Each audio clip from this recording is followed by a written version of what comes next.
about some of our industry pitfalls. So, one of the other industries or organizations that we like to work with are group homes. So, group homes are really special because they get to help and make an impact at a really real level.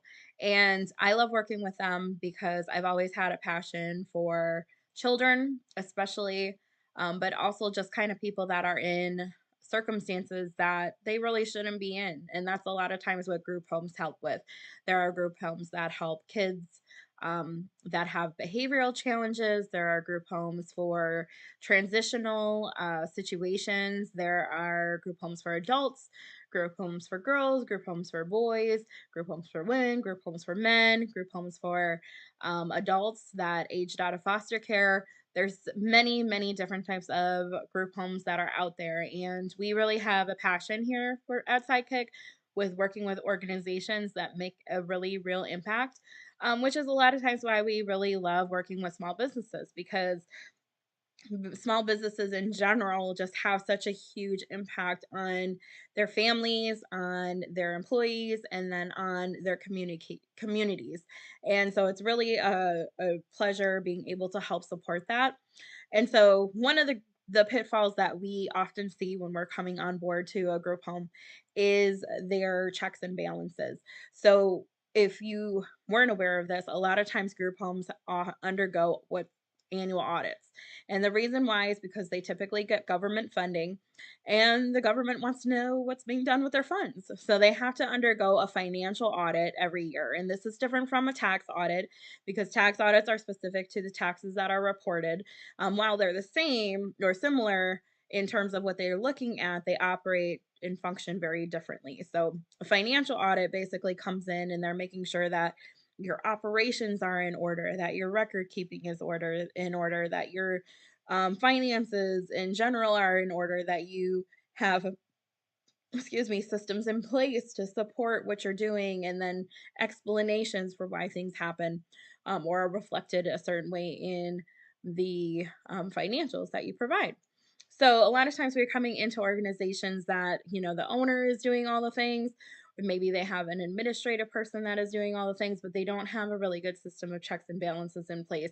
And what checks and balances do is they provide um, a system that ensures that fraud, that embezzlement, that things like that are not taking place because there's a system in place to make it a lot more difficult to do those things because there's more than just one person doing the activity. There's usually a layer or several layers of things that are happening in terms of the finances.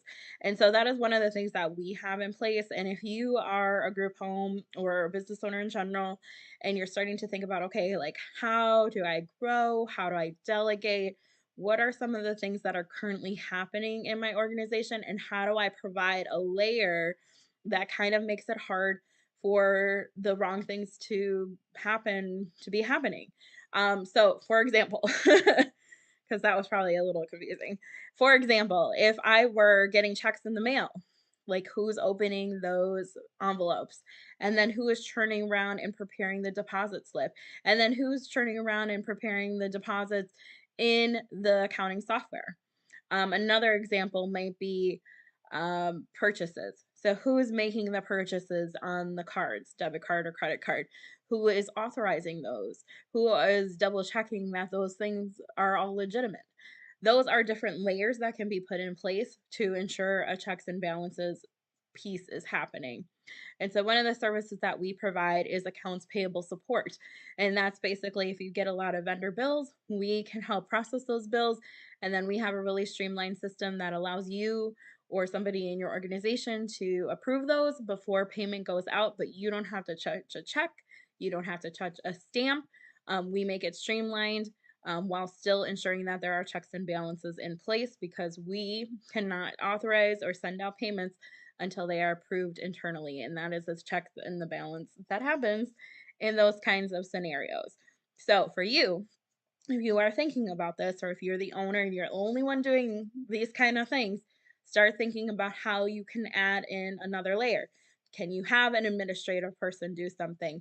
Can you have an executive assistant do something? Can you have a accounting firm, shameless plug, do something to help ensure that there are more checks and balances in place when it comes to your organization and how it operates? So think about some of those things. If you need help, please reach out. These are some of the things that we do for our clients, and we would be happy to help you with that in your organization. So have a good one, and I will talk to you again soon.